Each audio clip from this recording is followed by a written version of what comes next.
I've reviewed Battlefield 1 twice, and in both reviews I sung its praises, saying it was well made and worth your time. There have been numerous updates to the game since my last review, including substantial changes to the time to kill and the addition of specializations. Many of these changes have been positive, but what if I told you that in the 8 months since I last discussed the state of the game, that my experience has been very negative? Now that I've spent more time with the game and the sheen is definitely worn off, the problems that were once easy to ignore are now more obvious than ever. As EA confirmed that there will be a new Battlefield game released in 2018, and as Battlefield 1's lifecycle comes to an end, I thought I'd give my final thoughts on the game, discuss the recent updates, and explain why, despite all the improvements, I haven't enjoyed myself recently. To be fair, I think most of the changes made to the base game have been welcome ones, but there was something else that changed for me personally in the past 8 months, and something that had a significant impact on my perception of the game's quality. Ironically, this was the Premium Pass, which I picked up half price in a sale. This gave me access to all of the game's DLC, along with 14 superior battle packs, and early access to upcoming content by the community test environment. As the name suggests, the Premium Pass should give you the best possible Battlefield 1 experience that money can buy. Unfortunately, it hasn't exactly worked out that way, and my experience with the game since going Premium has been full of headaches. So what went wrong? To answer this, we need to talk about how games, and specifically shooters, have evolved during Battlefield 1's lifecycle. A recent industry trend has seen many multiplayer-focused games like Battlefield moving towards a games-as-a-service model, which is also sometimes referred to as a live service. These games typically change and grow throughout their lifecycle, keeping players engaged and coming back to play regularly. In order to be successful at this, the quality of the overall experience, and more importantly the health of the community, is extremely important. The difficulty for game developers with these types of games is balancing the expectations of the veteran fanbase against current trends and what will attract new players. 2 years ago, prior to the launch of Battlefield 1, the first-person shooter landscape was vastly different, and gamers' expectations about what a full-price shooter should be were not the same as they are today.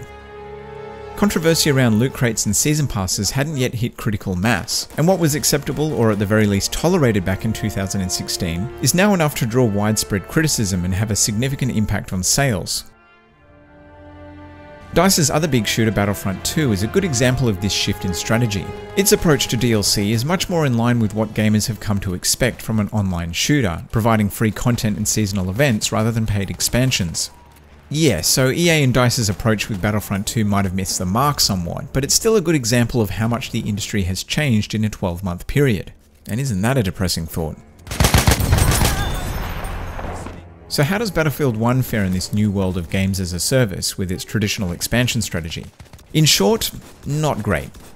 The biggest issue is a well-known one: player-based fragmentation, splitting the online community into the haves and the have-nots. The disparity between the level of content given to Premium Pass owners versus what the peasants who are simply playing the base game have been given is huge.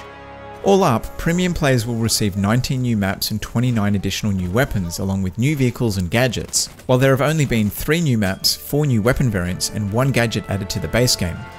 Now, I'm not suggesting that the people who've paid for the expansion are getting too much additional content, and somehow this is unfair. When you pay almost the same price for the Season Pass as the game itself, it should be chock full of meaty goodness. The problem though is that it's created a lopsided online experience. You see, the Premium Pass owners can use the expansion weapons, gadgets and vehicles in the base game. Some of these items are top tier as well, giving the players who own them an unfair advantage, and this could easily be seen as pay to win. Even Call of Duty, which has a very similar approach to paid DLC, has done a better job of late in regards to this. By adding new weapons and cosmetic items to the base game in themed events, they've managed to keep the online experience relatively balanced. In addition, it helps those players that haven't purchased the DLC feel included, and by exposing them to the supplementary content, it also potentially pushes sales of their map packs. The other big issue with splitting the player base is that it makes it much harder to find a game, particularly if you're in the minority of players who bought the Premium Pass. This is a problem further exacerbated by the numerous bugs that have been introduced with the various updates. My friends and I actually have a saying about DICE's games in relation to this, and it goes, when everything works and you can party up and find a match easily, DICE's games offer some of the best multiplayer experiences out there. The problem with this though is consistency, and that's their biggest flaw. Jumping online and playing a DICE game is rarely quick and easy. I know a little bit about development, and from that I can only imagine the complexity involved with creating a game that is both fun and stable. Combine this with the additional problems that come with adding in large expansions, and it's easy to see how bugs and other performance issues could be introduced. This doesn't mean that it should be expected though, particularly when there are plenty of other games that manage the same thing just fine. At launch, I said that Battlefield 1 was the most stable DICE game that I'd ever played. Sadly, this is no longer the case. Problems with connecting to online servers, issues with finding games, particularly when partied up with friends, losing progress, and getting dropped into empty matches are just some of the regular annoyances. Since buying the Premium Pass, all of this has become much worse too. Sometimes it can take upwards of 20 minutes to find a playable mode, and most of the time finding a game comes down to a process of elimination. If searching using the All Maps option fails, try the most recent expansion. When that fails, move back up the list to the next expansion. Rinse and repeat this until you finally give up and select the base game. Now, it's possible that the issues that my friends and I have experienced are localized, or maybe it only affects players in countries with slower than average internet speeds, such as Australia. Whatever the cause, these are problems I've experienced in every DICE game so far, and rarely elsewhere. Generally speaking, more often than not, I haven't been able to enjoy the new maps, and this has ruined what is otherwise an excellent game for me.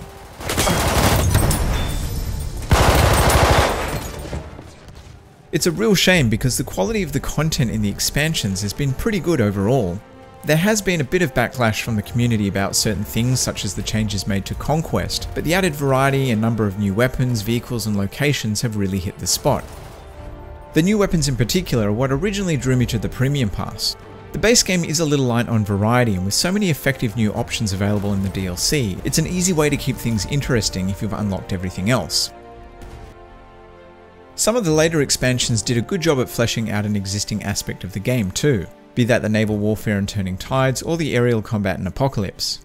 Even when these expansions were just providing more of the same though, it's hard not to be impressed with the stunning new locations and behemoths they've added. As I mentioned at the beginning, the updates made to the base game have generally been well received. The most significant of these from a gameplay point of view is the changes made across the board to weapon damage. What has been labelled as the Damage 2.0 update has dramatically reduced the time to kill and rebalanced many weapons, making lots of previously less competitive guns more viable. The support class, for example, which was outclassed at long range by snipers, is now much more effective. And while the Hellregal is still the most prolific weapon in the assault class, there are now a number of competitive alternatives. These sorts of changes should result in less predictable online matches, and for veterans it adds some much needed variety. For new players it makes the multiplayer a little more accessible, as everybody is essentially starting over in regards to gunplay. Specializations is another welcome addition that add depth to the class setup options. Operating in a similar way to Call of Duty's perks, these allow you to further tailor your class to your preferred playstyle. There's a decent selection of abilities to choose from, with generic enhancements such as an increase to your sprint speed, to class-specific ones like an ability for the medic class that makes down squad mates drop smoke to cover their revival. My only complaint with these is the asinine process for unlocking them. By default, every class gets access to the same 3 default abilities, and in order to unlock more, you have to complete various requirements called service assignments. These include tasks such as killing a specific number of enemies or dealing a certain amount of damage to vehicles. This goes some way to addressing one of the game's biggest criticisms, the lack of any meaningful progression system, but in practice the requirements for many of these are too specific and demand that you chase objectives that don't often align with the game mode that you're playing, limiting them to all but the most dedicated of players. So despite the generally good additions to the core game, the frustrations that have come with the Premium Pass and the bugs introduced with it can't be overstated. There's little point making improvements to the base game when people can't actually play the game to experience them. So in summary, I'm sure that DICE will resolve everything in time, and for dedicated fans who stick it out, it's likely that Battlefield 1 will end up in a good place, just as Battlefield 4 did. I still stand by my original praise of the base game's core mechanics and gameplay, and when everything comes together it's a beautiful thing. I just wish that DICE would learn from their previous mistakes instead of taking 1 step forward and 2 steps back. We have lost objective Freddy. But let me know what you think. If you've been playing Battlefield 1 since owning the Premium Pass and your experience has also been negative, I'd love to hear your thoughts in the comments. And if you enjoyed this video, consider dropping me a like. If you're new to my content, subscribe if you want more videos like this, but otherwise, thanks for watching.